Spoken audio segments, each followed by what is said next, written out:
The universe had always been full of life. Thousands of species lived among the stars, trading with each other, building great empires, and forming alliances that lasted for millions of years. They called themselves the Galactic Concord, and they believed they were the most advanced beings in existence. They had rules. They had order. They had peace. But there was one species they feared above all others. One species they had locked away in a tiny corner of the galaxy and forbidden from ever leaving. That species was humanity. 300 years ago, humans had sent their first message to the stars. They were excited. They were hopeful. They dreamed of meeting other life forms and learning from them. But when the Galactic Concord received that message, they did not celebrate. They panicked. The Concord had been watching Earth for a long time. They had seen humans fight countless wars against each other. They had watched humans build weapons that could destroy entire cities in seconds. They had observed how humans treated their own kind with cruelty and violence. And they had made a decision. Humanity was too dangerous, too unpredictable. To savage, so the Concord sent a single message back to Earth. It was not a greeting. It was not a welcome. It was a warning. The message was simple and cold. It said that humans must stay within their own solar system. They must never try to leave. They must never try to contact other species. If they broke these rules, they would be destroyed. The humans were shocked. They had dreamed of friendship among the stars, but instead, they received a cage. Some wanted to fight. Some wanted to beg. But in the end, humanity did something that surprised even themselves. They obeyed. For 300 years, humans stayed in their solar system. They built colonies on Mars and the moons of Jupiter. They created space stations and asteroid mines. They developed technology that the Concord had never imagined possible. And they waited deep inside their hearts. Humans never forgot the insult. They never forgot being called dangerous. They never forgot being told they were not good enough to join the rest of the galaxy. And while they waited, they prepared. Dr. Yara Okonkwo was a signals analyst at the Lunar Deep Space Array. She was 42 years old, with dark skin and tired eyes that had spent too many nights staring at computer screens. Her job was simple, but important. She listened to the stars. Most nights she heard nothing but static and the natural sounds of distant pulsars. The Concord had blocked most frequencies to prevent humans from communicating with the outside galaxy. But there was one frequency they had left open. It was the old first contact frequency, the same one that humans had used 3 centuries ago. The Concord kept it open as a reminder of humanity's failure. On that quiet autumn evening, Yara was drinking her 3rd cup of coffee and fighting to stay awake. Her shift was almost over. She was thinking about her daughter's birthday party the next day and wondering if she had remembered to order the cake. Then her computer made a sound she had never heard before, a signal. A real signal.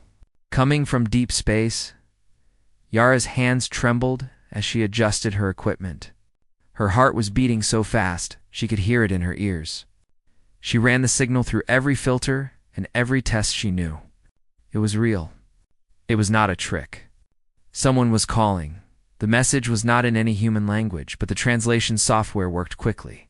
Within minutes, Yara was reading words that would change the course of history. The message came from a species called the Valor. They were a peaceful civilization that lived on the other side of the galaxy. 300 years ago, they had been the only species in the Concord to speak in favor of humanity. They had argued that humans deserved a chance. They had pleaded for mercy. But they had been outvoted. Humanity had been locked away. Now the Valori were dying. Their message was desperate and full of fear. A terrible enemy called the Harrow Swarm had found their homeworld. The Swarm was a machine army, a plague of robotic ships that traveled from planet to planet, destroying everything in their path. They did not negotiate. They did not show mercy. They simply consumed. The Valori had called the Galactic Concord for help. They had begged their allies to send ships and soldiers, but the Concord had refused. The Swarm was too dangerous, they said. The losses would be too great. It was better to let the Valore die than to risk the safety of others. So the Valore had sent one last message into the void. A message to anyone who might listen. A prayer to the uncaring universe. The words were simple and heartbreaking. They said that the Valerie were surrounded. They said their protectors had abandoned them. They asked if there was any mercy left in the galaxy. Wyra read the message 3 times. Tears were running down her face. She did not know the Valerie. She had never seen one. But she knew what it felt like to be abandoned. She knew what it felt like to be told you were not worth saving. She picked up her communicator and called her supervisor. Within an hour, the message had reached the highest levels of Earth's government. Within 3 hours, United Defense Council had assembled for an emergency meeting. The council chamber was filled with the most powerful people on Earth. Presidents and generals. Scientists and admirals. They argued about what to do. Some said it was not their problem. The Valori were strangers. Why should humans risk their lives for aliens who had failed to protect them centuries ago? Others disagreed. They said this was humanity's chance to prove that the Concord was wrong. This was their chance to show the galaxy what humans really were. Admiral Chen Weyland listened to the arguments in silence.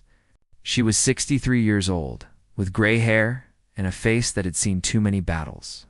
Her family had served in Earth's military for 7 generations. Her great-grandmother had been alive when the Concord first sent their warning.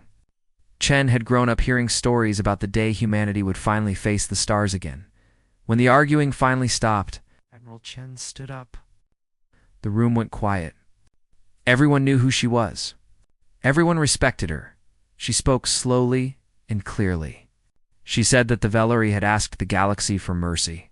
She said they had called out to anyone who might help them. And then she said something that made everyone in the room feel a chill run down their spine. She said the Valori were going to get something better than mercy. They were going to get humanity. The vote was quick. The decision was unanimous. Earth would answer the call. For 300 years, the galaxy had called humans monsters. For 300 years, humans had been locked in a cage and told they were too dangerous to be free. Now, someone needed a monster. Someone needed the most dangerous species in the universe, and humanity was ready to show the galaxy exactly what they could do. In secret bases across the solar system, lights began to turn on. Engines that had been silent for decades began to hum. Soldiers who had trained their entire lives for a war that might never come received the order they had been waiting for. The cage was about to open, and the galaxy was about to learn why they had been so afraid of the creatures inside. The Galactic Concord had made a terrible mistake 300 years ago. They had locked humanity inside their solar system and told them to stay quiet. They had believed that humans would simply accept their fate and fade into history. They had no idea what humans did when they were cornered. Humans prepared for 3 centuries. While the Concord thought humanity was defeated and broken, humans had been building. In secret shipyards hidden inside asteroids, in underground factories buried beneath the red soil of Mars, in silent construction zones floating in the dark spaces between planets, the Terran Armada had been growing in the shadows, waiting for the day when it would finally be needed. That day had come. Admiral Chen Weyland stood on the bridge of her flagship, the Unconquered. The ship was enormous, stretching 3 kilometers from front to back. Its hull was covered with weapons that the Concord had specifically forbidden humanity from developing. Plasma cannons that could melt through any armor. Gravity bombs that could crush enemy ships into balls of twisted metal. Missile systems that could track targets across millions of kilometers. The Concord had given humanity many rules about what they could not build. Humanity had broken every single one of them. Around the Unconquered, the rest of the fleet was assembling. 743 warships. Each one designed for a single purpose: war. The Silent Judgment was a stealth destroyer that could hide from any sensor. The Prometheus Unbound carried enough firepower to destroy a small moon. The No Mercy Given was a carrier ship filled with thousands of fighter craft piloted by the best pilots humanity had ever produced. Captain Dmitry Volkov walked through the corridors of his ship, the Siberian Winter. He was a large man with a thick beard and cold blue eyes. His crew was made up of people society had forgotten. Former prisoners who had been given a choice between a cell and military service. outcasts who had nowhere else to go. Soldiers who had been training in secret for decades, waiting for a war they thought might never come. Volkov had handpicked every single one of them. They were rough and dangerous and not very pleasant to be around. But they were also the most loyal fighters he had ever known. When he told them they were going to war, they did not ask questions. They simply smiled and began checking their weapons. On the other side of the fleet, Commander Amara Asay was running final checks on her ship, the Gold Coast. She was 38 years old, with dark skin and bright eyes that missed nothing. Her ship was smaller and faster than most others in the fleet. It was designed for one purpose only: to get in close to the enemy and cause as much damage as possible before disappearing. The Gold Coast had one more secret. Hidden in its engine room was a faster-than-light drive that humanity was not supposed to have. 30 years ago, a Concorde scout ship had crashed on one of Saturn's moons. The pilot had died, but the ship's technology had survived. Human scientists had spent decades taking it apart and figuring out how it worked. Now they had built their own version. The Concorde thought humanity was trapped in their solar system. They were wrong. Across Earth, the call to war was spreading. In military bases on every continent, soldiers received their orders and said goodbye to their families. Veterans who had retired decades ago came out of their quiet lives and reported for duty. Pilots who had spent years flying cargo ships suddenly found themselves assigned to fighter craft. Engineers who had built civilian machines were now responsible for keeping weapons of war running. In the cities of Earth, people gathered to watch the news. Giant screens in public squares showed images of the fleet assembling in orbit. Some people cried. Some people cheered. Some people prayed. But almost everyone felt the same thing deep in their hearts: pride. For 300 years, humanity had been told they were worthless. They had been called dangerous animals who did not deserve to join the rest of civilization. Now they were going to show the galaxy what those dangerous animals could do when someone needed help. The fleet was almost ready when the message came from the Concorde. Every ship in the Armada received it at the same time. A warning broadcast on all frequencies. The voice was calm and cold, the way the Concorde always sounded when they spoke to humanity. The message told humans to turn back. It said this was not their war. It reminded them of the rules they had agreed to follow 300 years ago. Admiral Chen listened to the message in silence. Her officers watched her face, waiting for her reaction. When the message ended, she smiled. It was not a warm smile. It was the smile of a predator who had just found its prey. She opened a channel to respond. Her voice was broadcast not just to the Concorde, but to every ship in her fleet. She wanted her people to hear what she had to say. She told the Concorde that they had locked humanity in a cage. They had called humans animals and monsters and savages. They had said humans were too dangerous to be trusted. And then she told them something that would echo across the galaxy. She said they were right. Humans were predators. They were dangerous. They were everything the Concorde had feared. But the Concorde had made one mistake. They had forgotten that predators protect their pack. And someone had just threatened a member of humanity's pack. The Concorde did not respond. In orbit around Earth, the final preparations were complete. 743 ships hung in the darkness of space, their engines glowing like distant stars. On the surface of the planet below, billions of people looked up at the night sky and saw their fleet waiting. Admiral Chen gave the order. One word that would change the course of history. She said it quietly, almost gently. But every person in the fleet heard it clearly. Go. The engines of the Unconquered roared to life. One by one, the other ships followed. The fleet began to move slowly at first, then faster and faster. They passed the moon. They passed Mars. They flew beyond the outer planets and toward the edge of the solar system. For the first time in 300 years, humanity was leaving home. The Concorde had built a wall around the solar system. Sensors and satellites and automated weapons designed to keep humans trapped inside. But humans had spent centuries studying that wall. They knew every weakness. They knew every gap. The fleet slipped through the defenses like ghosts in the night. By the time the Concorde realized what was happening, humanity was already gone, in the cold darkness of deep space. The Terran Armada activated their stolen faster-than-light drives. Reality bent and twisted around them. Stars became streaks of light, and then they were gone, traveling faster than anyone had thought possible. Behind them, Earth grew smaller and smaller until it disappeared completely. Ahead of them, somewhere in the vast ocean of stars, the Velari were dying. But help was coming.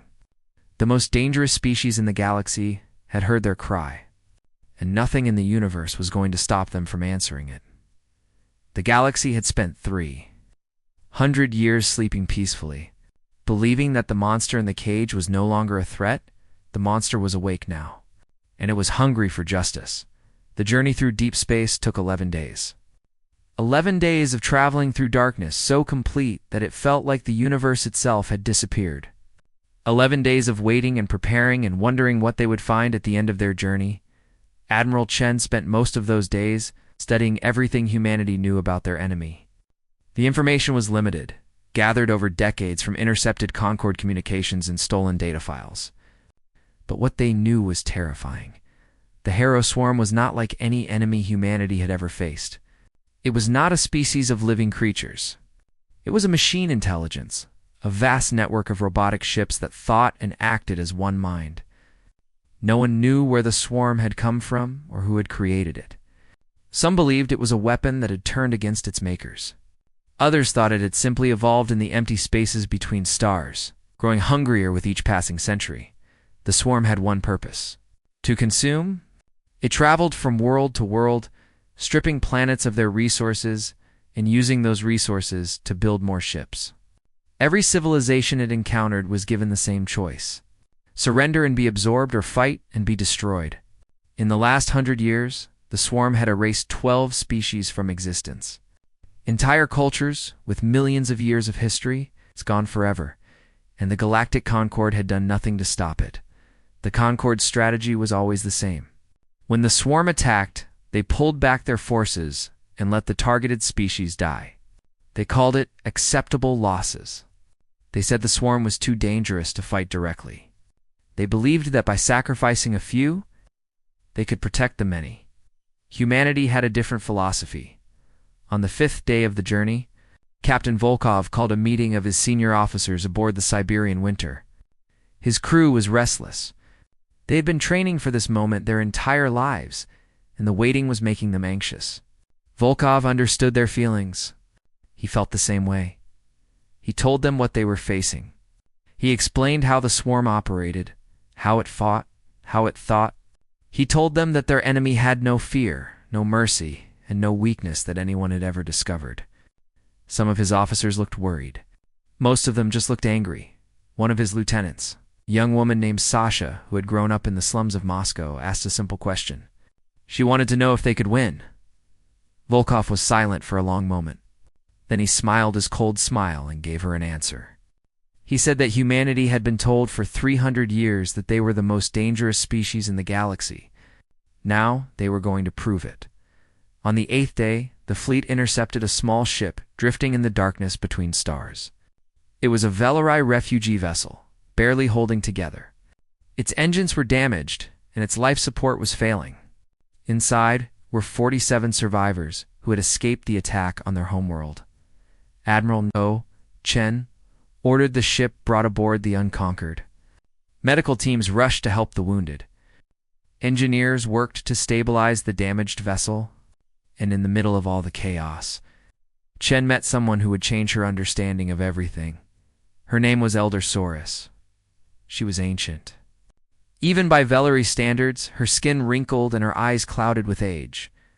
But her mind was still sharp, and her memory was long. 300 years ago, she had been a young diplomat who stood before the Galactic Concorde and argued that humanity deserved a chance. She had pleaded for mercy. She had begged her fellow species to give humans the opportunity to prove themselves. She had failed. When Saurus was brought to the bridge of the Unconquered and saw the human fleet assembled around her, she began to weep. Her tears were not like human tears.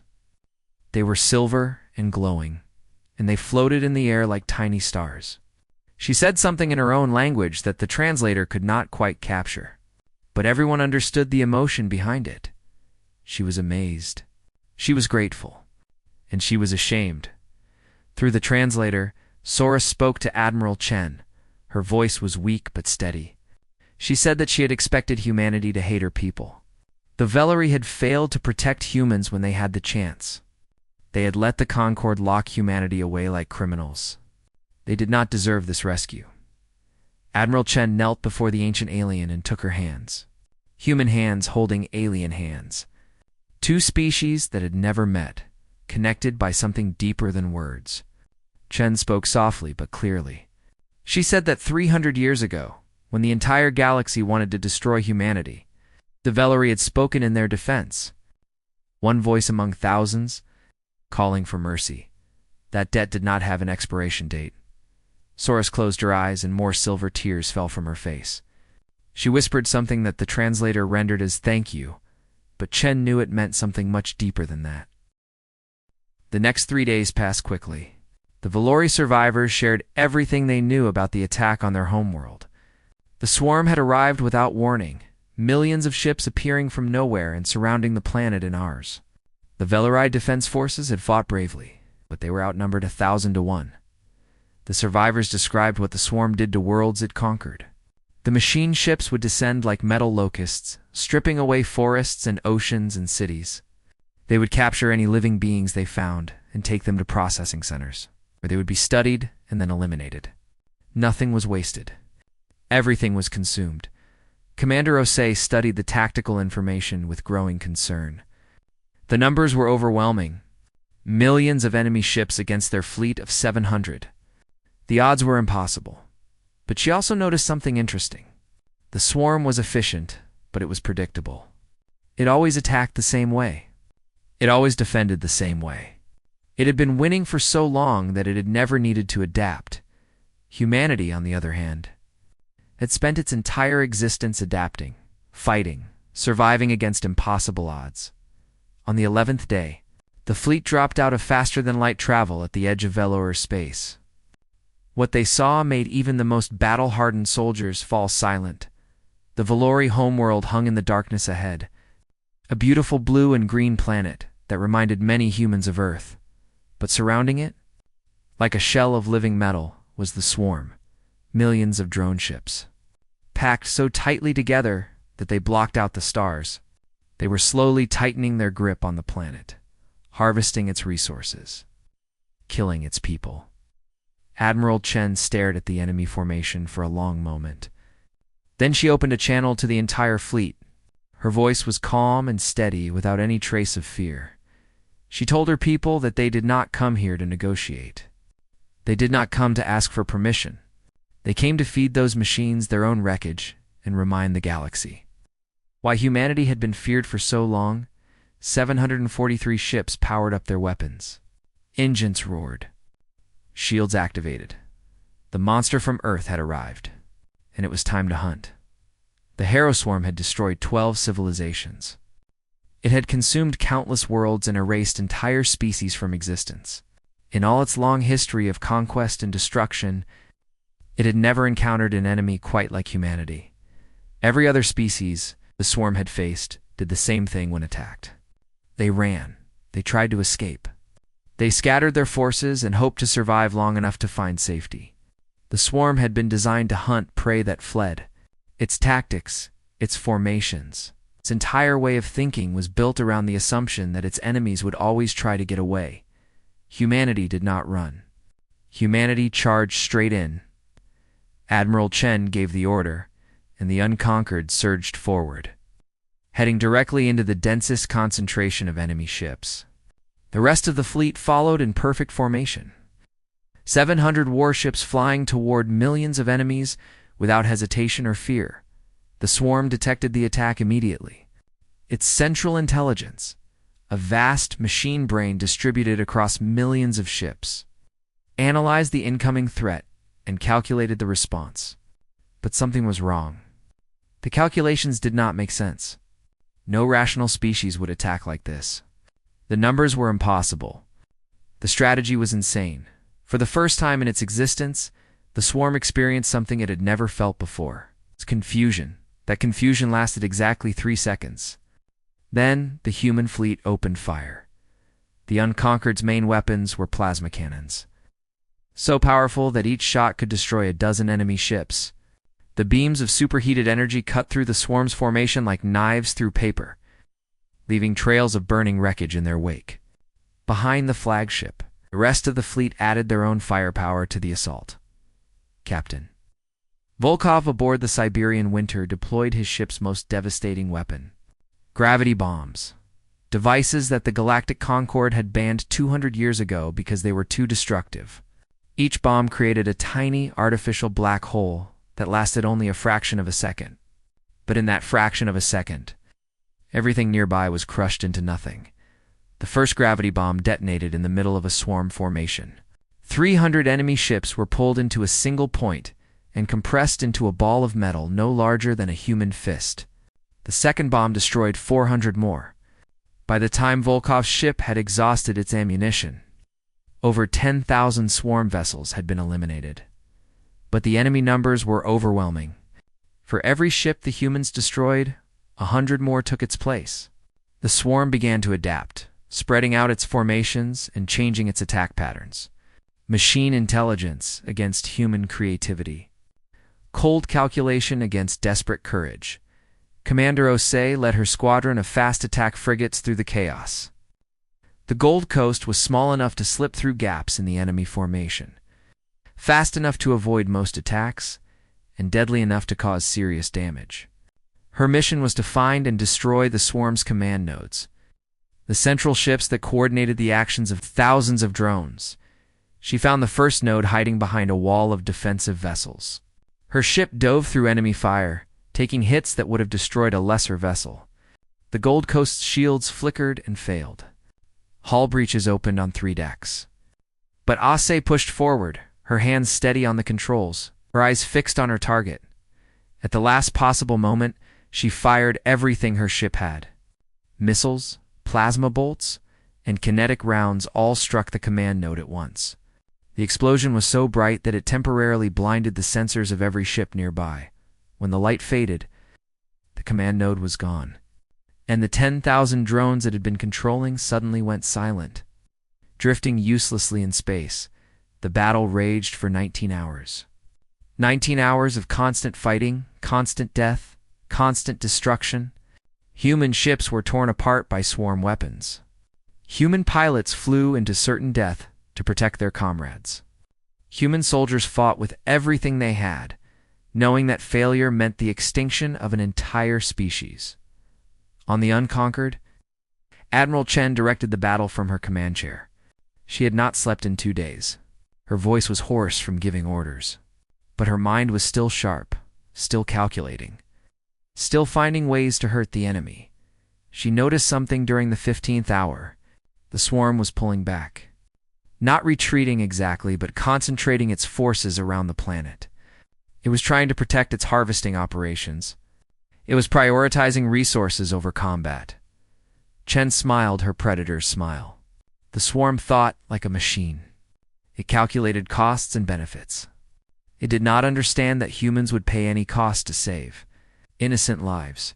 She ordered the fleet to attack the harvesting ships. It was a risky move that exposed her vessels to enemy fire from all directions. But it worked. The swarm was forced to choose between protecting its harvest and defending itself. Its calculations could not handle both priorities at once. The machine intelligence made a fatal error.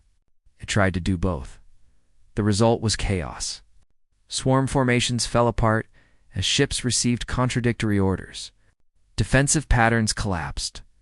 Attack coordination failed. For the first time since the battle began, the humans were winning.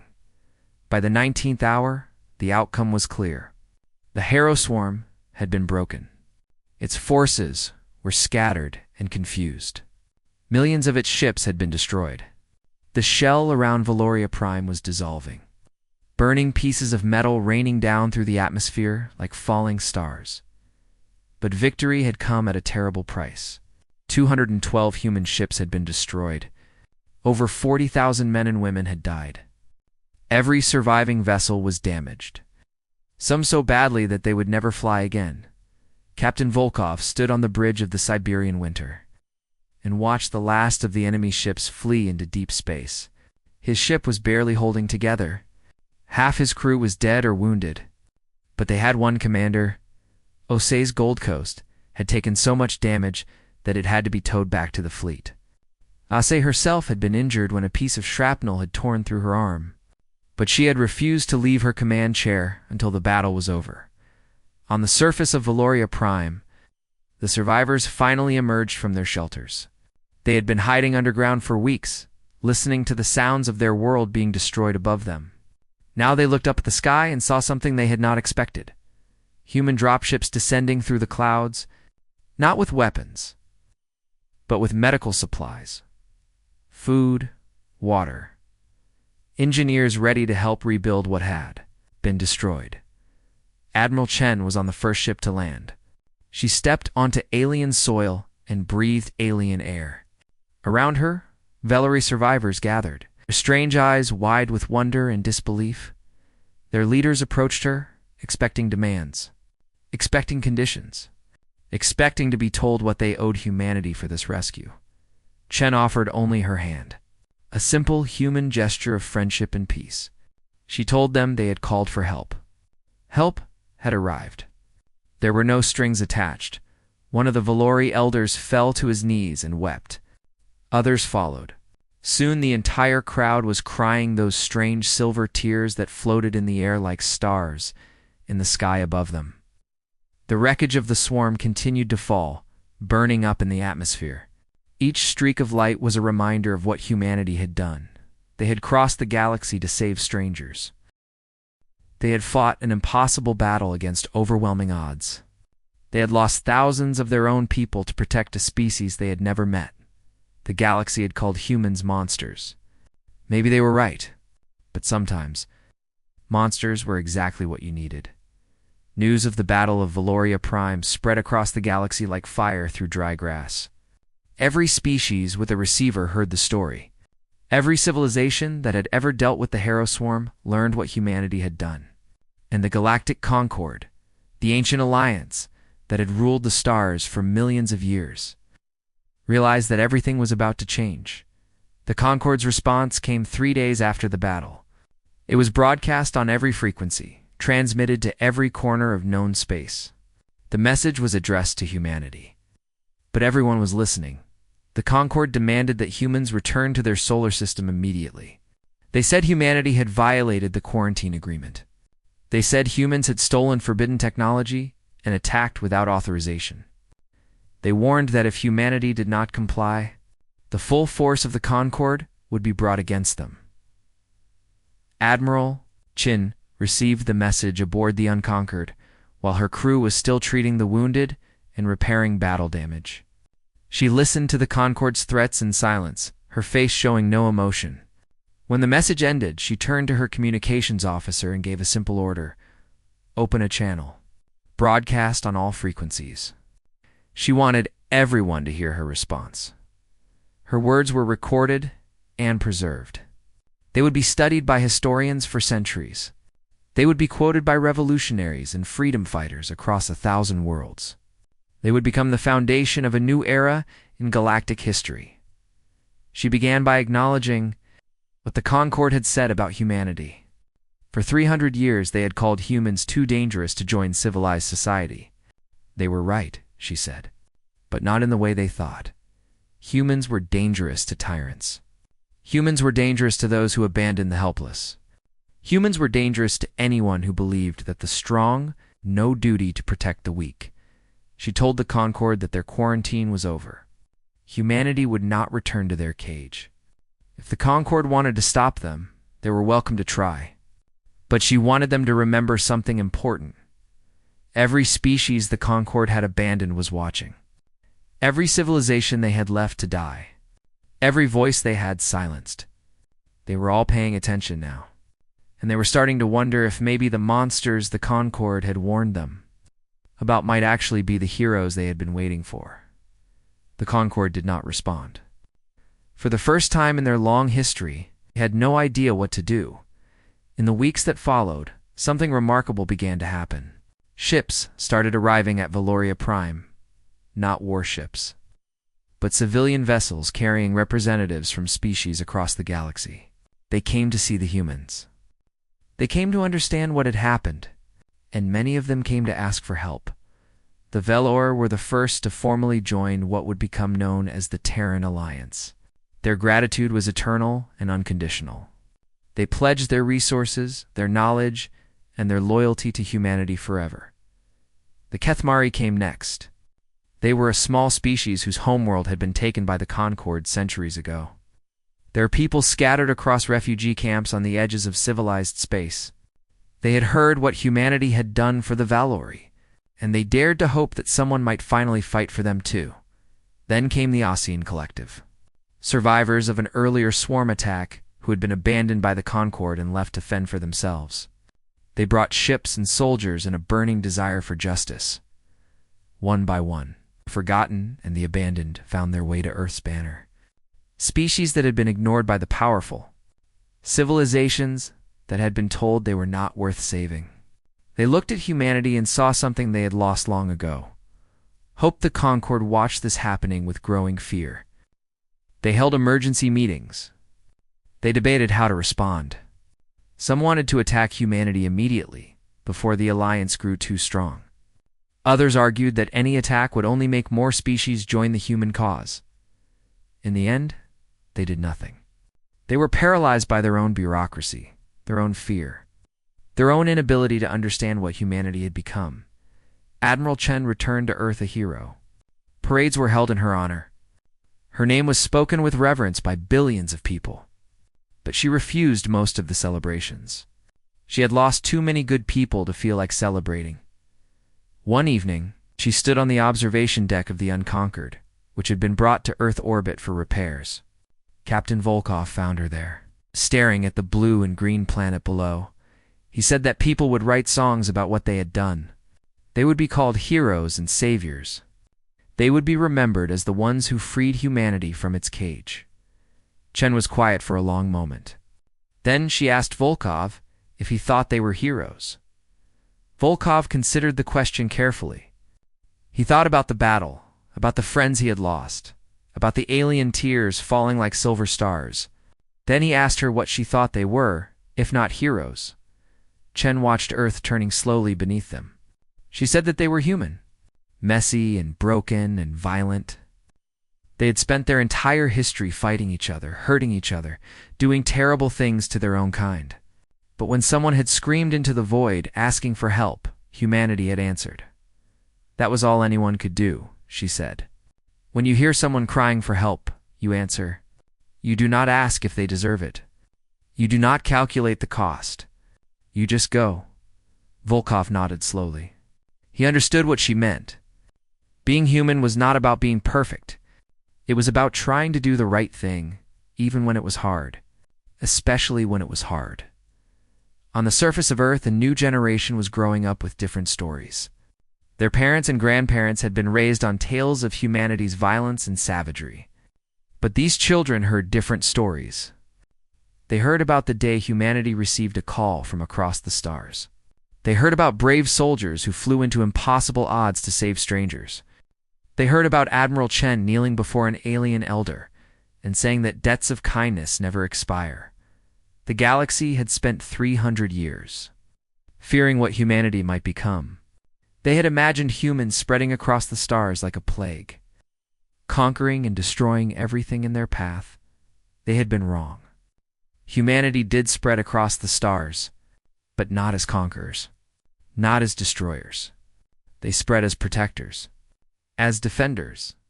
As the species that answered when others called for help, the Terran Alliance grew stronger with each passing year. New species joined.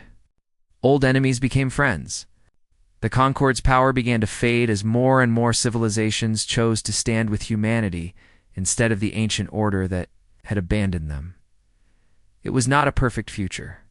There were still conflicts, still misunderstandings, still moments when the old human violence threatened to resurface.